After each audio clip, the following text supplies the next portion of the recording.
Bien, con esta segunda presentación queremos hacer una revisión general del COVID y cerrar esa parte de la revisión. Posteriormente vamos a tocar otros temas que ya son de experiencia propia y de la situación en nuestro país. Las presentaciones clínicas del COVID, vistas desde el punto de vista dermatológico, otorrino y laringológico y gastroenterológico, hemos visto que es una necesidad en nuestro país. Algunos otros colegas ya han empezado a hablar, por ejemplo, del aspecto neurológico o del COVID en el área oncológica, y faltaría, y invitamos en la forma más respetuosa, a los diferentes colegas de otras especialidades. ¿Qué pasa con el COVID en pediatría o en cardiología, etcétera? ¿Qué decir? Nosotros estamos partiendo de pequeños aportes de inicio del modo de contaminación y además una relación transdisciplinaria de One Health que se requiere para construir un nuevo sistema de salud post pandemia que en este momento es un desafío y una necesidad en nuestro país. A partir del tercer video vamos a tocar ya, como decía, nuestra experiencia e investigación sobre el COVID en Bolivia. Como ustedes bien conocen, el 18 de mayo, atendiendo la invitación de la Sociedad Científica de Estudiantes de Medicina de la Universidad Amazónica de Pando, la doctora Zoraida Molinedo presentó el tema microbiología del coronavirus. La audiencia en una sola universidad ha alcanzado alrededor de 1000 seguidores y nos ha sorprendido directamente.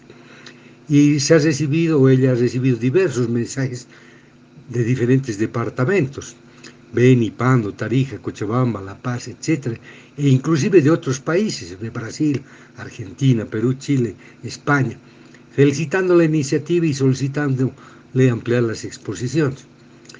Obviamente, al nombre de la doctora Zoraida Molinedo, agradecemos todas estas buenas intenciones y en su caso, haciéndoles caso a su sugerencia, hemos visto por conveniente el ampliar este tipo de información. Para proporcionar la información con evidencia científica, en el primer video, quiero decir el 18 de mayo, se consultó la base de datos de Web of Science y en ese entonces, para el 18 de mayo, se encontró 8.837 publicaciones sobre el tema COVID-19. Solamente se escogió las más importantes a nuestro juicio y algunas de ellas se las puso, lógicamente, todas con su referencia bibliográfica en la parte inferior de la diapositiva. El día 17 de julio hemos hecho la consulta directamente a PubMed y nos dio como resultado que existen a la fecha 32.789 publicaciones. Ustedes creo que comprenden que digerir toda esa información es imposible, porque otra vez hemos escogido los artículos que a nuestro juicio podrían ser útiles para esta presentación. Es más, la revista Nature indica que en uno de sus editoriales que las publicaciones sobre el COVID-19 se están duplicando cada 2 semanas. Y esto no va a parar, obviamente en 2 semanas vamos a tener más de 60.000 publicaciones. Y también hemos empezado a escribir, entonces ojalá que dentro de estas 60.000 ya estén nuestros trabajos publicados en alguna revista internacional. Los reportes sobre la evolución del COVID los conocen todos y de sobra. Y tal vez partir con el primer reporte en el cual por los colores nos podemos dar cuenta de los altos riesgos, de los municipios de alto riesgo. Y ponemos el del 10º reporte donde es evidente el cambio que se ha realizado. La presencia del color rojo es mucho más importante. Pero, ¿qué más podemos decir? Cuando hablamos de estos reportes epidemiológicos, existen otro tipo de instituciones y personas que hacen también estas estimaciones o estos reportes o proyecciones sobre la evolución de la pandemia. Nosotros conocemos más de una decena y no amerita el que podamos señalarlas o citarlas, yo creo que también todos ustedes las conocen. Lo que sí queremos es comentar un par de ellas que son emitidas por personas con estudio y experiencia al respecto. Una de las que les participamos es esta, que es una clasificación basada en las curvas de desarrollo de la pandemia por países, y ha permitido calificar esta en 3 grupos. Las curvas en verde, que además están reflejadas en el mapa de la derecha de abajo, también en color verde, son en países victoriosos. Por ejemplo, en Sudamérica tenemos a Uruguay. Un otro color es que indican, o un otro grupo, es el países que están cerca del control, que han tomado como color amarillo. Y en la curva está España, el países cerca del control, y en el gráfico también se observan este tipo de color en algunos países. Y finalmente un tercer grupo que indican países que deben actuar en color rojo, donde ponemos a Perú con su curva característica, y en el mapa también observamos una gran mayoría de países con este color. Nuestro país, Bolivia, se encuentra en la segunda línea, a la derecha, y está ampliada la imagen con nuestra curva que tenemos en los países que deben actuar. ¿Qué más podemos indicar? Una otra gráfica que nos llamó la atención es sobre un grupo de trabajo que las referencias, como ya hemos dicho, están en la parte inferior, al pie de cada diapositiva. Hace un graficado de la evolución de las curvas por departamento y los diferencia en 2 colores, como verán, en verde y en rojo. En rojo están, vale decir que están en crecimiento, y ahí citan a La Paz, Oruro, Tarija y Chuquisaca, y en verde a los que tienen la curva en meseta: Pando, Cochabamba, Santa Cruz, Potosí y Beni. En la parte superior hemos puesto para comparar los reportes epidemiológicos, donde podemos directamente interpretar lo que está ocurriendo, y las curvas nos ayudan tal vez a comprender un poco mejor esta situación e imaginar la evolución de estas curvas. Un otro equipo de consultores y expertos, en este caso del CIDRAP, han emitido un punto de vista sobre el tema COVID-19, y son basados en lecciones aprendidas de la influencia pandémica, y abordan temas como, por ejemplo, escenarios de la pandemia en el futuro, comunicación de crisis, pruebas, seguimiento de contactos, vigilancia, cadena de suministros, epidemiología, áreas clave para la investigación, etc. Y ellos indican primero la duración de una pandemia de 18 a 24 meses, nosotros recién estamos en el 6º mes, y proponen 3 escenarios de evolución. Un primer escenario que ustedes ven en la parte derecha en el gráfico, en la parte superior, indican de escenario 1, picos y valles. Indican que la primera ola del COVID-19 van a venir, como ya ha ocurrido en los primeros meses del 2020, seguida por olas repetitivas más pequeñas de un periodo de 1 a 2 años, disminuyendo gradualmente en el 2021. Estas olas van a variar geográficamente y dependen de las medidas de mitigación que están implementadas. Aquí creo que vale la pena señalar lo que está ocurriendo en nuestro país. Algunos periodistas, y particularmente políticos, no entienden esta parte, creo, de la previsión, o de lo que pretende el médico al analizar o al crear este tipo de gráficos. No es una que se está adivinando, tampoco nadie quiere ser curaca blanco y decir yo he puesto esto y he dicho que esto se cumple, es así y se va a cumplir. Esta evolución depende de las medidas que se tomen. En el Departamento de La Paz, por ejemplo, días anteriores ha habido marchas de una organización, y obviamente eso implica que hay una mayor difusión del COVID-19. Y cuando hablamos de la evolución de las curvas, eso va a hacer que se extiendan más tiempo. Entonces esta figura es una dinámica y depende, insistimos por tercera vez, de las medidas que se toman de mitigación. Un segundo escenario que ustedes ven a la derecha también es de pico en otoño. Obviamente se refieren otoño al hemisferio norte. La primera ola del COVID-19 sería en el primer trimestre de 2020, que como todos ya bien conocemos. Es seguida por una ola más grande en el tercer y cuarto trimestre de 2020. Vale decir, sería más o menos entre agosto, septiembre la ola más grande. Y posteriormente van a haber otras más pequeñas el 2021. Este patrón es similar al que se dio en la pandemia de 1918 y 1919, de la gripe española que se indica. Y finalmente hay un escenario 3 que se indica incendio lento, que también ustedes pueden verla en la imagen a la derecha. La primera ola del COVID entre el primer y segundo trimestre del 2020, como todos bien conocemos, y seguida de una combustión lenta de transmisión en curso y ocurrencia de casos, pero sin un patrón de una onda clara, y este patrón puede variar geográficamente de país a país y puede estar influenciado o está influenciado por el grado de medidas de mitigación implementadas en varias áreas. Otra vez insistimos en de que, de acuerdo a las medidas de mitigación, es que van a evolucionar estas curvas.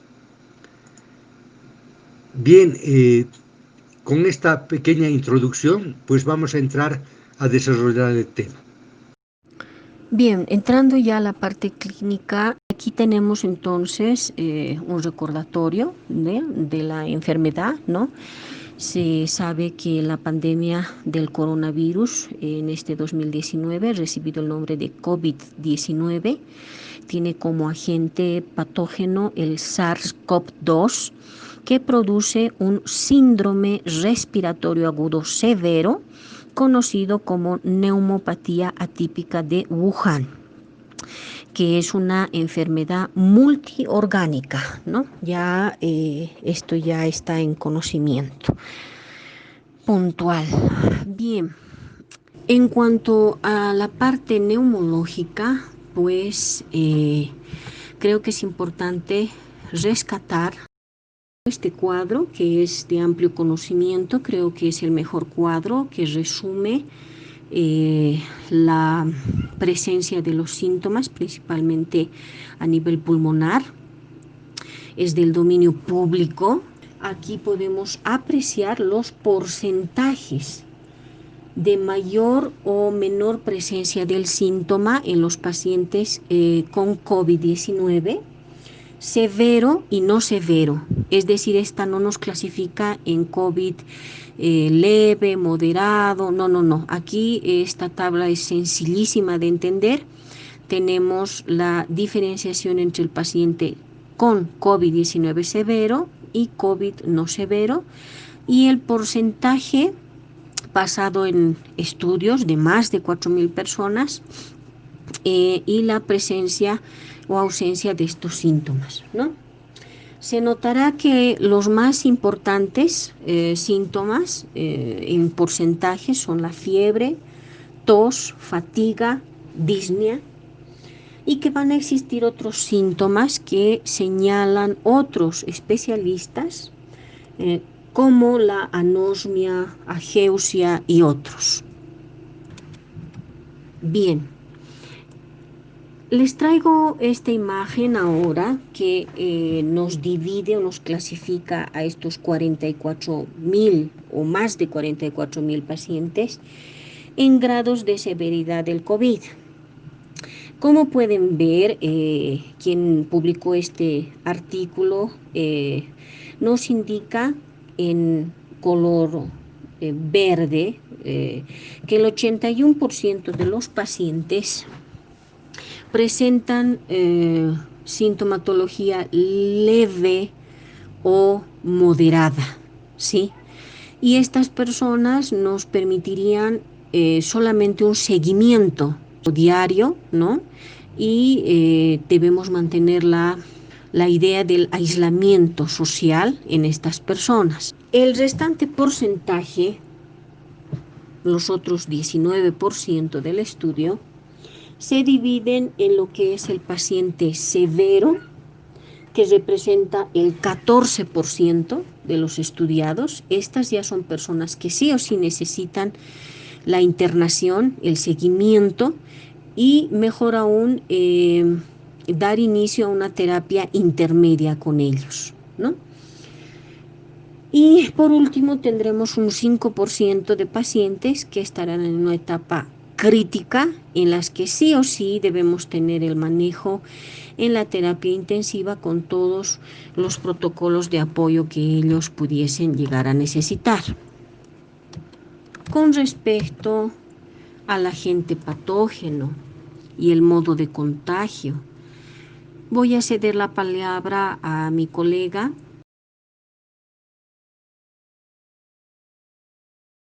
¿Cómo los portadores del virus llegan a transmitir este a la comunidad?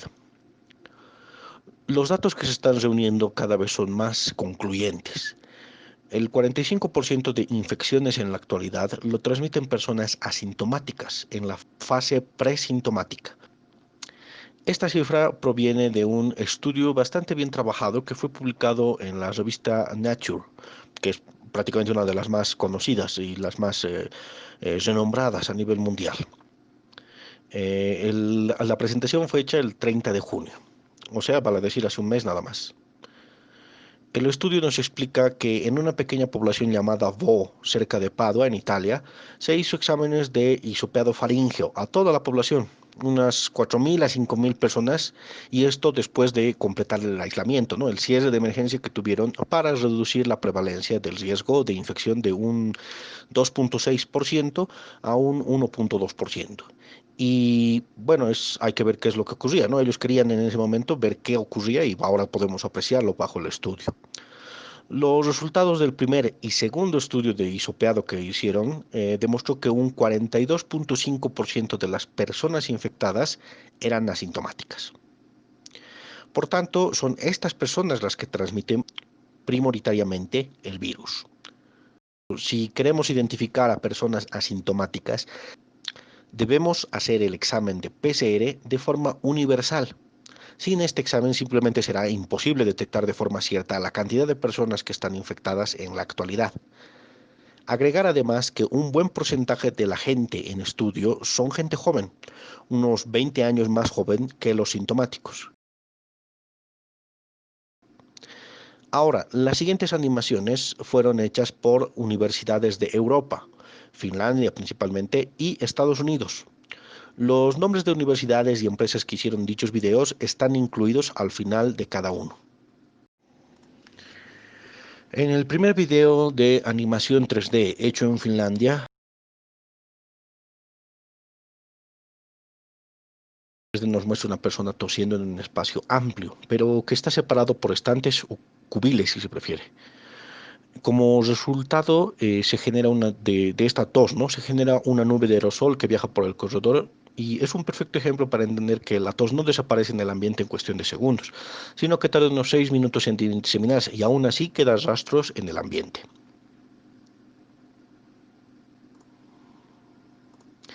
La siguiente animación hecha por ANSYS nos muestra la seguridad e inseguridad de algunas conductas que estamos tomando debido a la pandemia y el por qué es importante la distancia social. Al hablar a un mínimo de 1,5 metros, la nube que uno despide al hablar no alcanza a nuestro oyente. Asimismo, corriendo o caminando lado a lado presenta mayor seguridad que corriendo detrás de otro.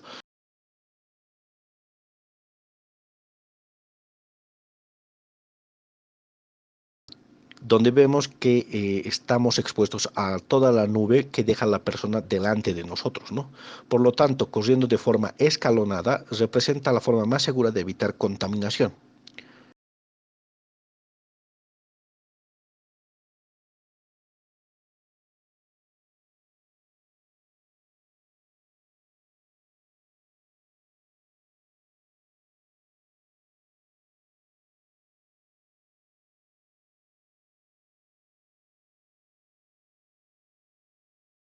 Finalmente, la última animación nos muestra cómo se propaga el virus.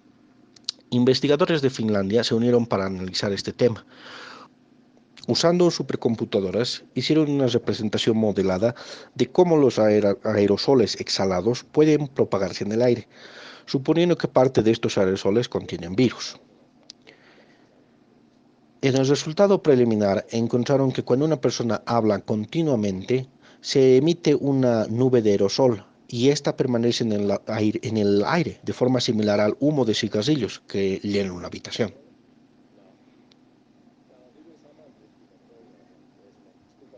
Imaginen ahora esto en un transporte comunitario, un bus donde un par de personas estén platicando.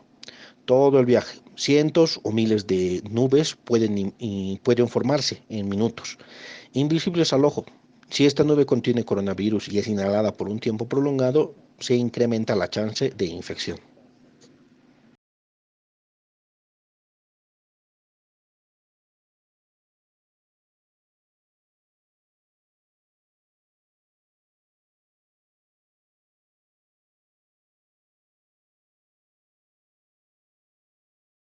Volviendo a la clínica, entonces, nuevamente les traigo esta imagen que nos muestra la enfermedad leve sin complicaciones. Luego nos muestra un poco de lo que es la enfermedad moderada, ya si es que existe una moderada leve o grave. Y bueno, las siguientes etapas ya que son del síndrome de distrés respiratorio agudo, la sepsis con foco respiratorio y ya cuando el shock séptico con foco respiratorio aparece, ¿no? En un segundo caso tenemos a los pacientes con una sintomatología moderada leve. Van a ser personas con fiebre, signos de inflamación en la radiografía de sus pulmones, lo que indica ya neumonía. En tercer lugar, tendríamos un grupo de personas con enfermedad grave, tienen dificultad para respirar y características distintivas del daño pulmonar descritas como opacidades en vidrio esmerilado en las radiografías. Y por último, un cuarto grupo de personas en los que los pacientes se van a hallar en una etapa crítica, tienen un síndrome de dificultad respiratoria aguda y van a necesitar la ventilación mecánica para ayudar a respirar. Y bueno, por último, las etapas más severas, más graves, pues serán justamente las que mencionaba, que pueden tener una sepsis con un foco respiratorio o peor aún entrar a una etapa de un shock séptico con foco respiratorio y toda la cadena de coagulación intravascular diseminada resaltando ahí. Vayamos ahora a los descubrimientos que se han llevado a cabo desde que la enfermedad apareció en marzo, principalmente Europa, lo que nos ha permitido ya tener artículos, trabajos basados en evidencia, comparativos entre lo que pasó en China, lo que pasa en Europa, lo que pasa en Estados Unidos y lo que está pasando en América Latina, donde actualmente se encuentra el foco de la pandemia. Dermatológicamente, entonces, cabe destacar este primer artículo que fue publicado en el New England. Es un estudio que habla de la afectación cutánea solo en un 0,2% de los pacientes revisados en China, ¿sí? Este es el primer trabajo que hablaba de lesiones dermatológicas y se basaba en lo que se había observado en Wuhan. Luego aparece este otro artículo, pueden verlo, ¿sí? En el JAD. Y este ya es un artículo que cambia la anterior perspectiva que teníamos. Es un artículo que indica que no hay un 0,2%, sino un 20%, ¿sí? 20,4% de pacientes COVID-19 positivos que van a presentar manifestaciones cutáneas.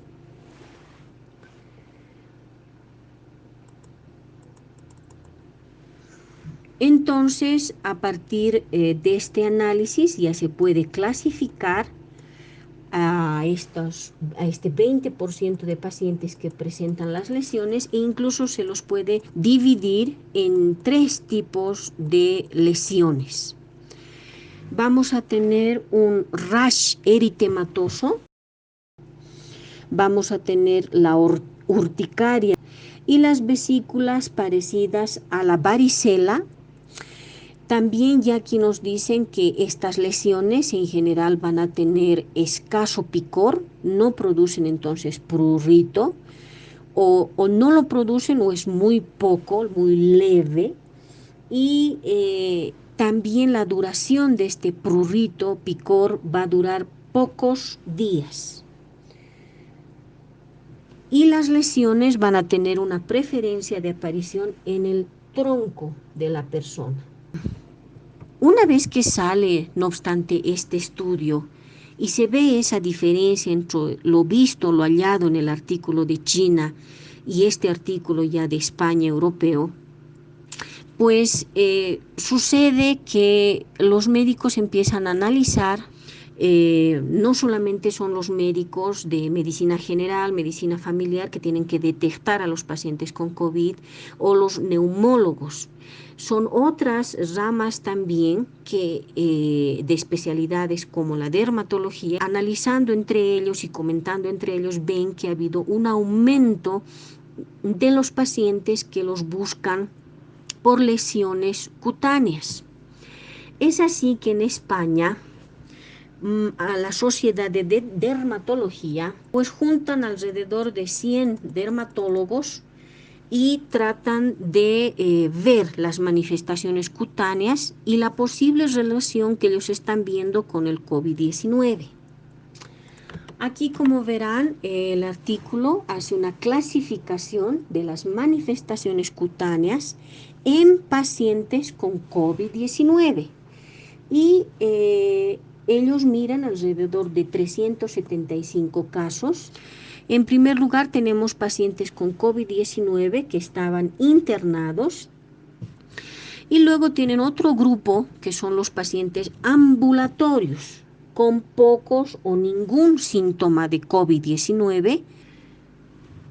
Dividen entonces en estos dos grupos a los pacientes y empiezan en estos 375 casos a clasificar las lesiones o patrones morfológicos de estas lesiones dermatológicas, logrando hacer una clasificación inicial de 5 tipos o patrones morfológicos de lesión.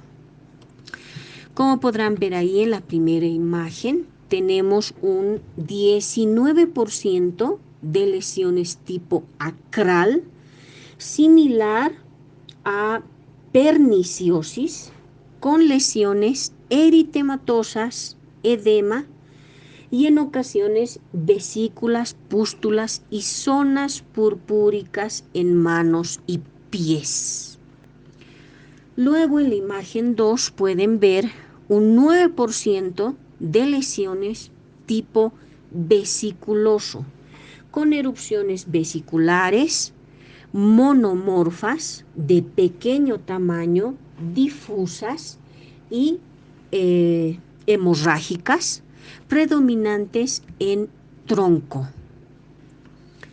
En la tercera imagen tenemos un 19% de erupciones urticariformes con un predominio en tronco, que van a estar dispersas y van a ser similares a lo que conocemos como urticaria.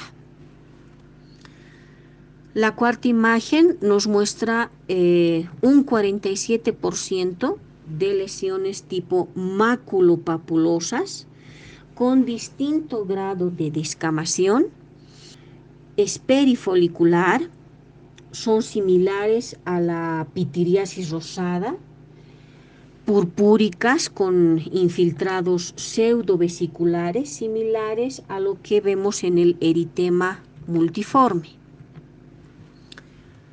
Y por último, esta quinta imagen, ¿no?, que aparece en el 6% de los pacientes estudiados, que es de livedonecrosis. Hay entonces una oclusión vascular, hay un rango de gravedad amplio y los pacientes generalmente son jóvenes adultos. Bien, también caben destacar las siguientes imágenes dentro del estudio que nos hablan de lesiones tipo perniosis que van a ser más frecuentes en niños y jóvenes. 60% van a aparecer con otros síntomas. 59% de los pacientes han tenido un PCR negativo. Generalmente con ellos se tiene un buen pronóstico. Manifiestan un dolor solo en un 32%, un picor en un 30% y tiene una duración media de 12 días. En el tipo vesiculoso vamos a poder ver que aparece en edades intermedias, se presenta precozmente. El 45% van a presentarlo al comienzo de los síntomas, ¿sí? El 15% van a estar asociados a pronóstico intermedio y el picor va a ser frecuente con una duración media de 10 días. El tipo urticariforme va a aparecer en edades intermedias, coincide con el resto de los síntomas, la aparición coincide con el resto de los síntomas de COVID, va a estar asociado a un pronóstico más grave, el picor va a ser frecuente en un 92% según refieren y la duración en promedio va a estar alrededor de los 6 días. El tipo maculopapuloso se va a ver también en edades intermedias a mayores, ¿sí? Va a coincidir con la aparición del resto de los síntomas de COVID, va a estar asociado a un pronóstico más grave. De hecho, ellos se encuentran un 2% de mortalidad. El picor va a ser frecuente en un 57% y la duración de las lesiones es de aproximadamente 8 días. El tipo livedonecrosis aparece en edades avanzadas.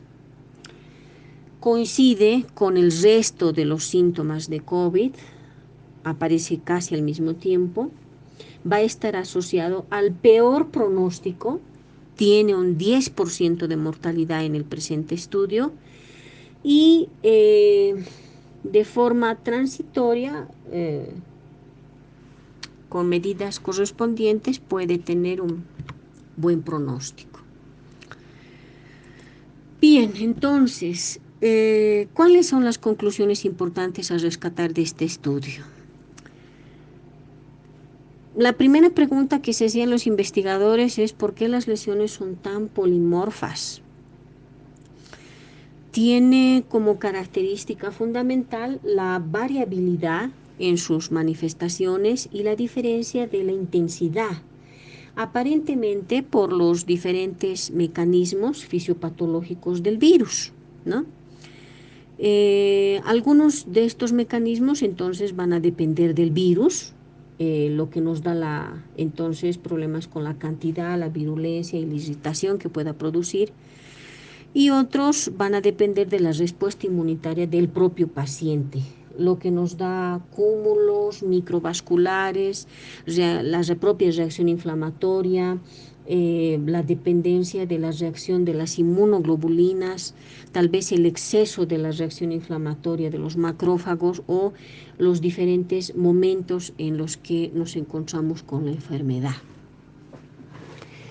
En todo caso, nuestros colegas españoles concluyen que hay que hacer una orientación diagnóstica.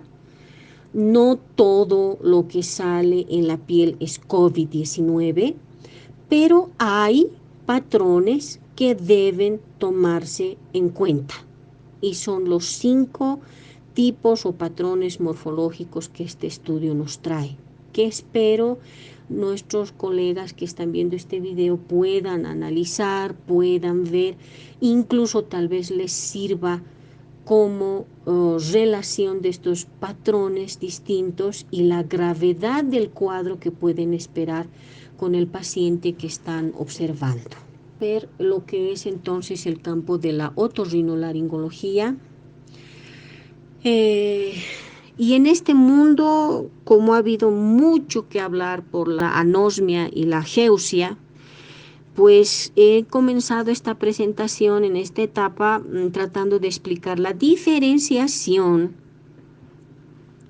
entre lo que es olores, que pueden ser billones, hay billones de tipos de olores, gusto, que son solo 5, y los sabores, que son la suma del olfato y el gusto.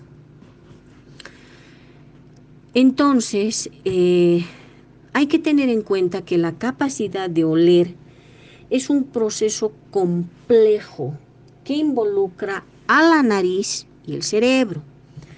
Cuando el aire pasa a la nariz, las moléculas de olor se van a unir a los receptores de los nervios olfativos. Estos nervios se encuentran en el revestimiento especializado en la parte superior de la cavidad nasal, llamado epitelio olfativo. La estimulación de los nervios olfativos va a hacer que transmitan una señal al cerebro, donde esta información se procesa en un olor que percibe la persona y por tanto puede reconocer e identificar. Como lo decía, podemos percibir billones de olores. El gusto ya es una cosa específica que solo tiene 5 posibilidades, que son ácido o agrio, salado, amargo, dulce y umami. Umami viene del japonés, que significa sabroso. Ahora vayámonos al sabor. El sabor es la percepción general cuando bebemos y comemos, donde van a intervenir las dos cosas, el olfato y el gusto. Bien, entonces va a haber signo-sintomatología correspondiente a la parte otorrinolaringológica y es importante tener definiciones claras. Se ha hablado mucho, incluso la OMS ha dicho que el COVID presenta anosmia y ageusia. Anosmia es la incapacidad para oler, que es diferente a la hiposmia, que es la disminución de la capacidad para oler. Y para medir esto hay que describir el rango de la disfunción olfatoria o el trastorno del olfato. Existen otras patologías, claro, que nos van a dar estos trastornos olfativos y no podemos decir que sea infrecuente. Si nos vamos a la frecuencia, hay estudios que dicen que la presencia de anosmia y hiposmia afecta aproximadamente a 15 de cada 1000 personas. Es más común en jóvenes mujeres y en edades avanzadas. Y van a haber diferentes causas que puedan llevarnos a esta anosmia o hiposmia. El diagnóstico va a ser generalmente autoinmune. Se utilizan diferentes métodos como endoscopía, tomografía, resonancia. Y hay diferentes tratamientos, ¿no? Ya que alrededor de las 2/3 partes de los casos asociados con enfermedades virales se van a resolver espontáneamente en el transcurso de unas 2 semanas. Entonces, ¿qué pasa con el COVID?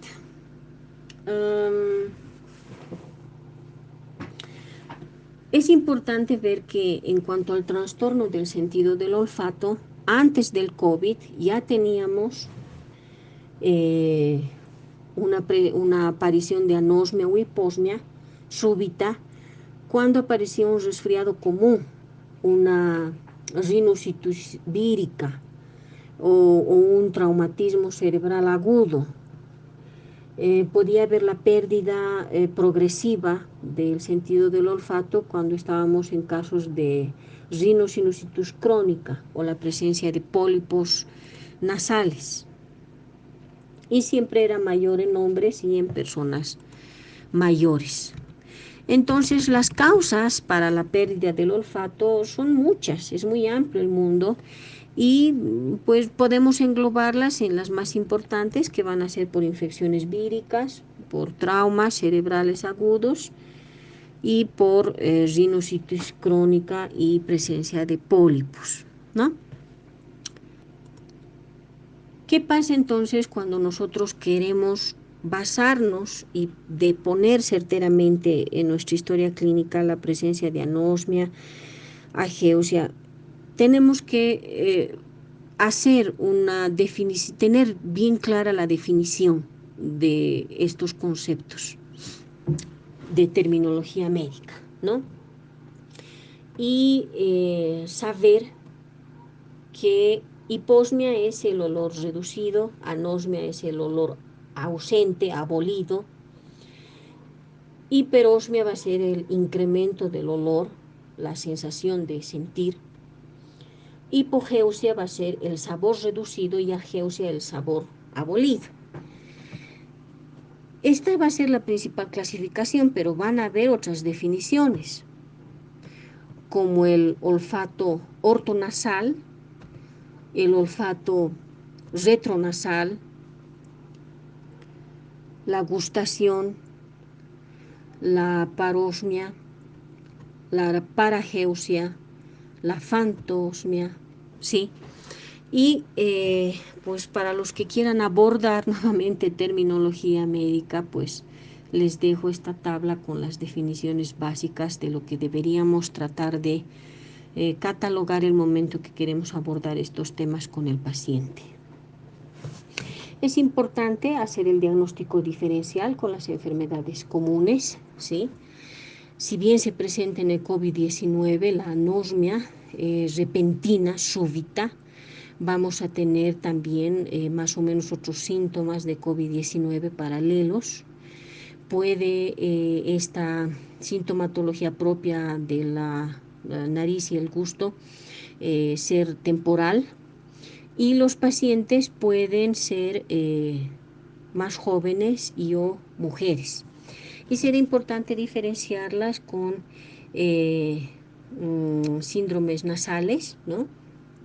Sinusitis, afectaciones postraumáticas o neurodegenerativas. En todo caso, es importante tomar en cuenta que en el resfriado común y en la rinosinusitis postviral, habitualmente va a haber una pérdida del olfato, alrededor de un 60%. Por lo que en marzo del 2020 habría habido solo una alarma, ¿no?, con este síntoma.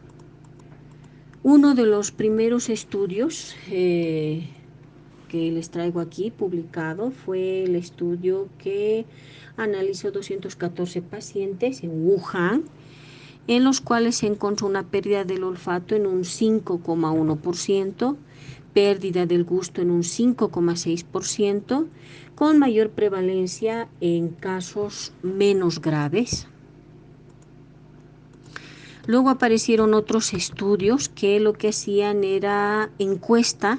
Esta encuesta, por ejemplo, en la que se basa este estudio, fue hecha en el Hospital de Corea, en donde se analizaba que la pérdida del olfato iba alrededor del 12% de los casos y del gusto un poco menos.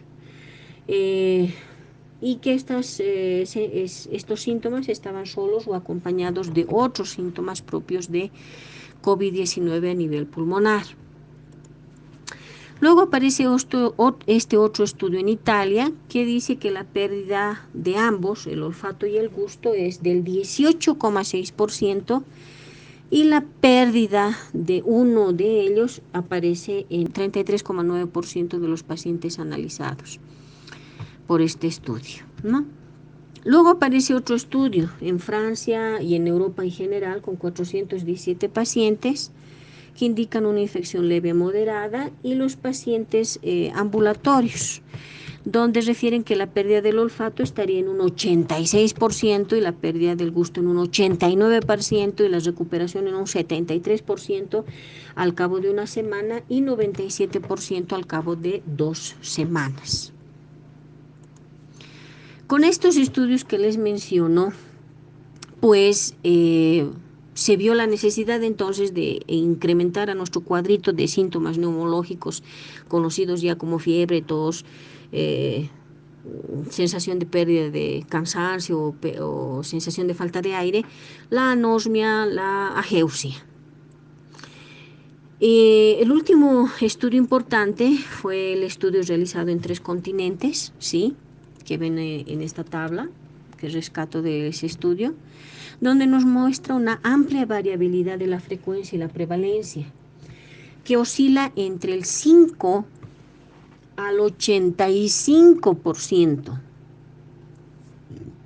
Bueno, entonces la diferencia de estos resultados aparentemente, tras un análisis de por qué hay semejante diferencia, es porque de inicio no se preguntaban los signos y síntomas orales a los pacientes. Pero en un análisis más profundo se ve que no se utilizaron medidas cuantitativas adecuadas para referir si existe anosmia, hiposmia, ageusia, hipogeusia, ¿sí?, sino que solamente se aplicaron preguntas que iban a una medición cualitativa, a una percepción sensorial referida por el paciente. No se hizo distinciones entre olfato y gusto. Se puede también evidenciar que se recuperan en un mes aproximadamente. No es necesario, no se recomienda dar corticoides. No es necesario, a menos que el paciente los reciba habitualmente, por supuesto. Y si no existe la mejora, al pasar un mes se puede hacer un entrenamiento olfativo nuevo. Ellos recomiendan, ¿no?, que los futuros estudios que se vayan a realizar tengan en cuenta estas presentes recomendaciones que hacen en el estudio y que, bueno, para el médico general que está ahí en la trinchera dando cara a esta enfermedad, pues bueno, nos sirve un poco el dato de la anosmia y la ageusia, pero se está viendo que existen otros datos, otros síntomas y signos que podrían ser más relevantes. Vayamos entonces ahora a la parte de gastroenterología. Y vamos a comenzar indicando que justamente el primer caso, detectado el 2019, tuvo dentro de sus síntomas la diarrea, ¿no? La signo-sintomatología gastrointestinal nos habla entonces de un primer caso en Estados Unidos que debuta también presentando diarrea. Y se puede ver que en los pacientes con COVID-19 y con síntomas gastrointestinales van a ser pacientes con una enfermedad, puede ser también una enfermedad crónica de hígado, con signos gastrointestinales, tienen una probabilidad 3 veces mayor en relación a otros pacientes de ingresar a la terapia intensiva. Son pacientes que generalmente presentan más fiebre. Es más frecuente que te presenten astenia, disnea, cefaleas, y también se va a evidenciar en los laboratorios que van a tener más neutrófilos y pueden presentar una PCR más elevada. En esta gráfica estamos pudiendo ver entonces que podemos encontrar un PCR positivo en la materia fecal. Y en el presente cuadro podemos apreciar por autor el número de casos estudiados, el porcentaje de síntomas gastrointestinales y si estos son de alto grado de síntomas, los que están con inciso A, y con bajo grado de síntomas, los que están con la letra B.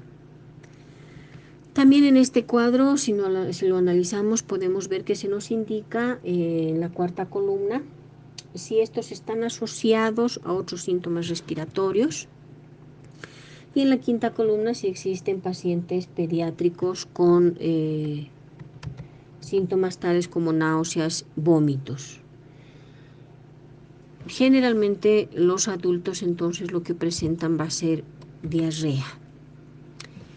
Las conclusiones epidemiológicas de este estudio nos llevan a analizar que el SARS-CoV-2 produce síntomas digestivos.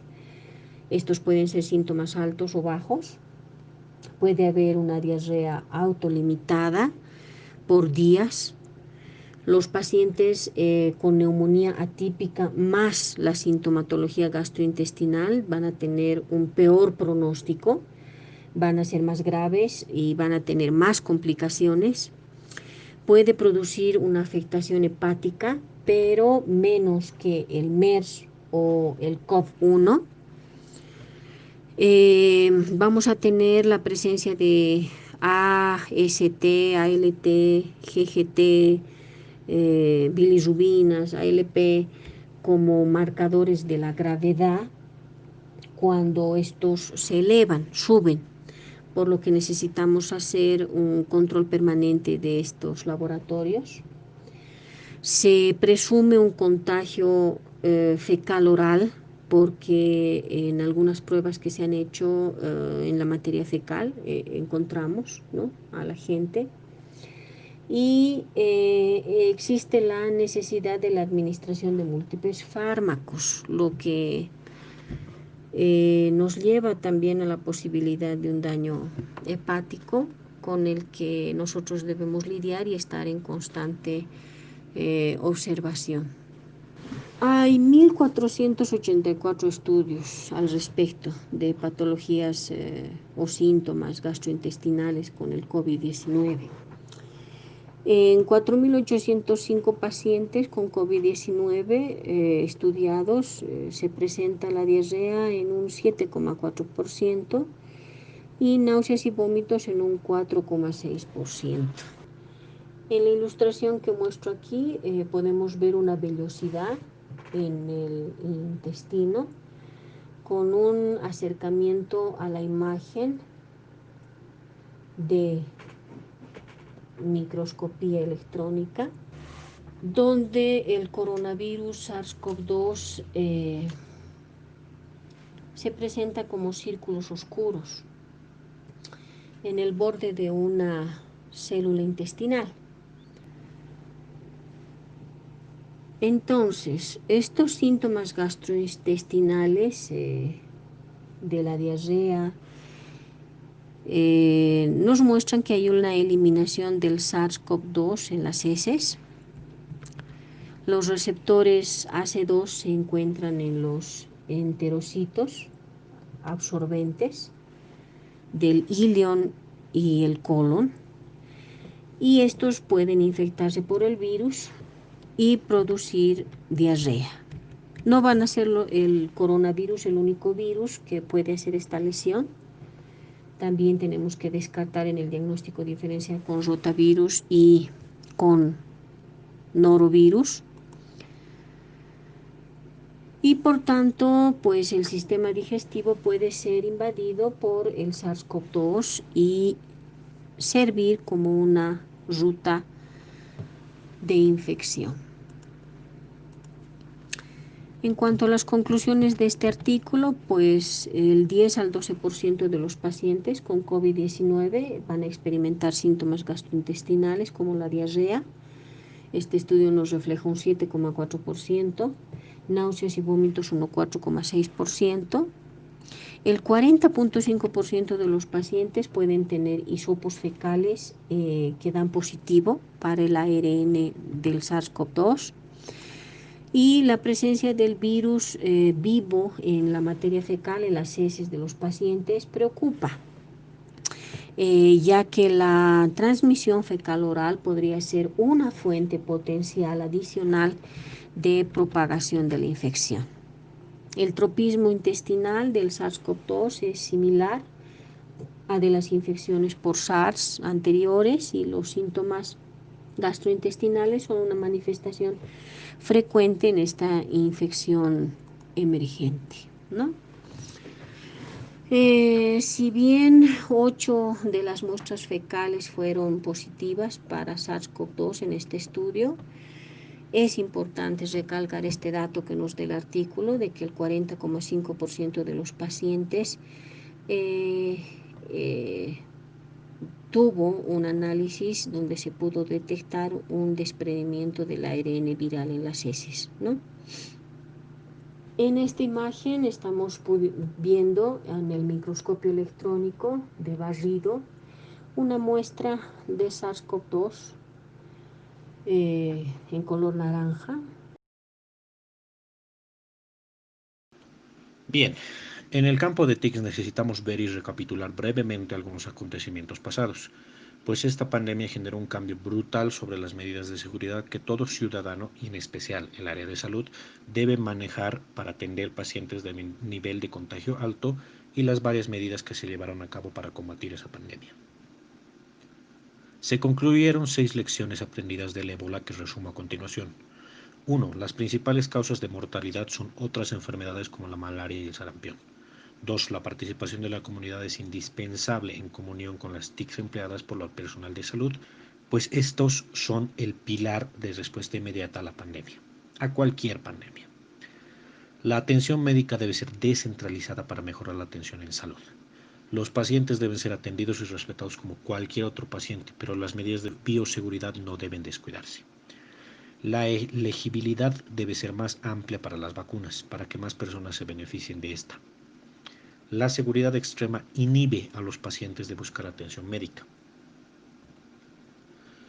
Estas lecciones las desarrollaré en un futuro video, pues debemos rescatar estas lecciones aprendidas para emplearlas a la pandemia del COVID-19 en Bolivia y futuras pandemias que podrían darse.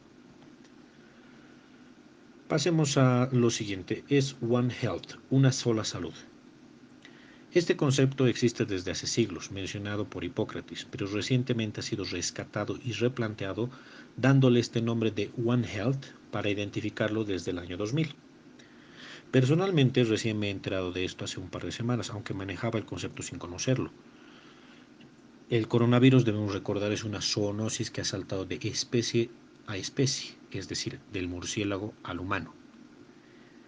¿Qué es One Health? Es el concepto de que la salud de los 3 grupos que habitan el planeta es vital, es decir, la salud de los humanos, la salud animal y la salud del medio ambiente. Pues somos todos partes del mismo planeta.